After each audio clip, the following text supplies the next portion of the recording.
Abraham Lincoln. Político estadounidense. Abraham Lincoln nació el 12 de febrero de 1809 en una cabaña de troncos cerca de Hodgenville, Kentucky. Familia. Hijo de Thomas Lincoln y Nancy Hanks.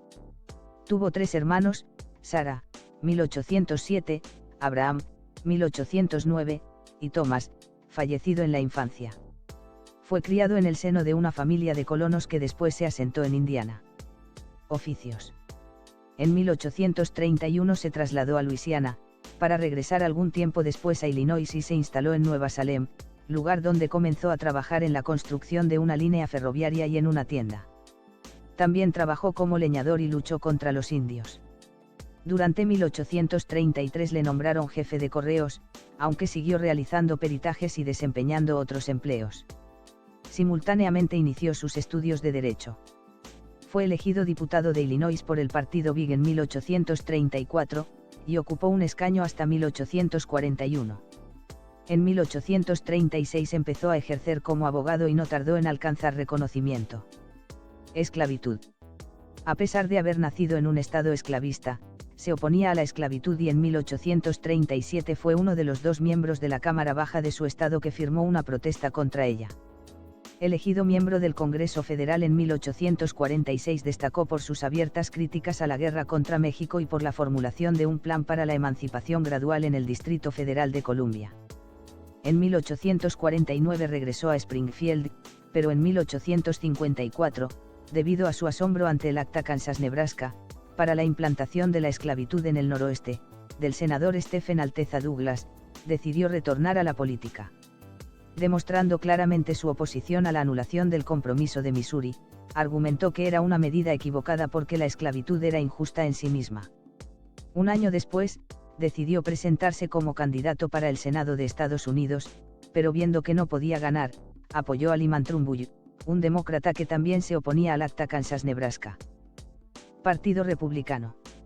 En 1856 entró en el recién constituido Partido Republicano, y en 1858 fue de nuevo candidato al Senado contra Douglas.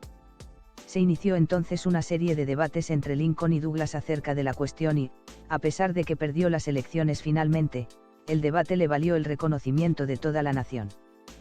Presidente de los Estados Unidos. En 1860 los republicanos lo nominaron candidato a la presidencia, iniciándose una campaña de restricción a la esclavitud, mejoras internas y reforma arancelaria, teniendo por rivales electorales a los demócratas Douglas y John Breckinridge, y a John Bell, del Partido de la Unión Constitucional. Lincoln ganó por mayoría y fue elegido presidente. Tras su elección, Carolina del Sur y otros 6 estados sureños, iniciaron los primeros pasos para separarse de la Unión.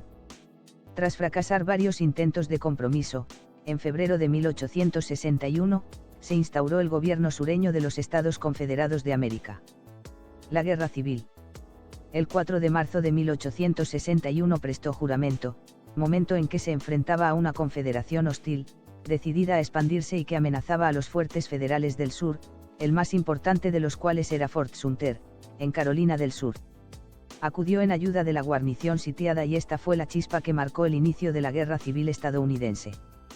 Cuando reclutó a 75.000 voluntarios, el norte respondió con entusiasmo, pero el resto de los estados sureños se unió a los secesionistas. Cuando Irving McDowell cayó derrotado en la primera batalla de Bull Run, el presidente eligió como jefe militar a George McClellan, que a su vez fue sustituido por John Pope.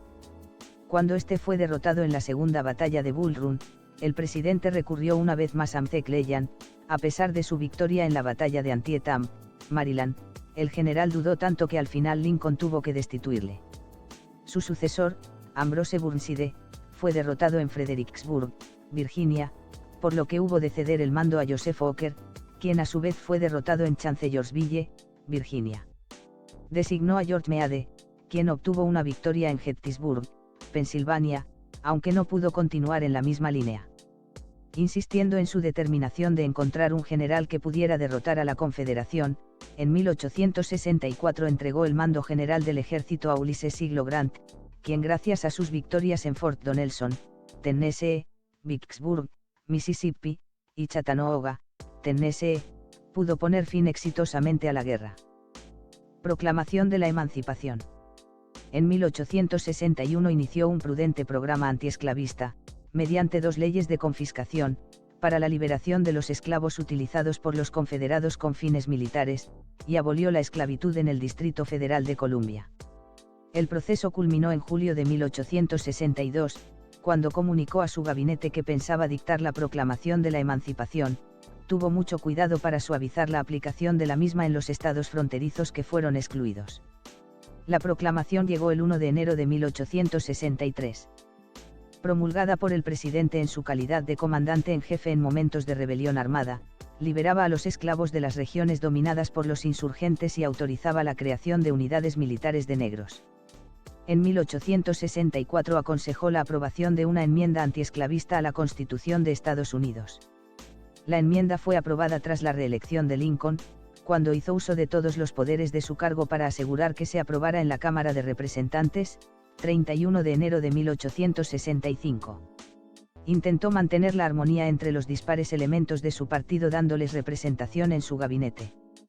Reconociendo públicamente a los antiguos miembros del partido Whig al nombrar a William Seward secretario de Estado, ministro de Asuntos Exteriores, y a Bates fiscal general, extendió también sus invitaciones a antiguos demócratas. En 1864 algunos republicanos descontentos intentaron evitar su nueva nominación, pese a lo cual este consiguió obtener la aprobación de su partido en Baltimore, Maryland, a pesar de que algunos extremistas nominaron a John Fremont. Molesto con su proclamación de amnistía, diciembre de 1863, que pedía la restauración de los estados insurgentes si el 10% del electorado juraba lealtad, el Congreso aprobó en julio de 1864 la Ley Wade Davis que establecía condiciones más duras y exigía la aceptación al 50% de los votantes. Cuando se negó a firmar esta ley, tuvo que enfrentarse a los ataques de algunos radicales. Reelección. En noviembre de 1864, fue reelegido presidente de Estados Unidos. Poco tiempo después anunció su apoyo al derecho limitado de sufragio para los negros en Luisiana. Vida privada. En 1842 contrajo matrimonio con Mary Todd Lincoln. Fueron padres de Robert Todd, William Wallace, Tad y Edward Baker. Muerte. Ante la posibilidad de que los negros adquirieran el derecho a voto, John Wilkes Booth, un actor famoso, disparó a Lincoln en el Ford's Theatre de la ciudad de Washington el 14 de abril de 1865. Falleció el día siguiente a las 7 de la mañana. Fue el primer presidente norteamericano asesinado. Miles de sufrientes se alinearon junto a las vías mientras el tren funerario lo trasladaba desde Washington hacia su descanso final en Springfield, Illinois. ¿Sabías que? Acción de Gracias. Lincoln estableció el Día de Acción de Gracias como feriado nacional.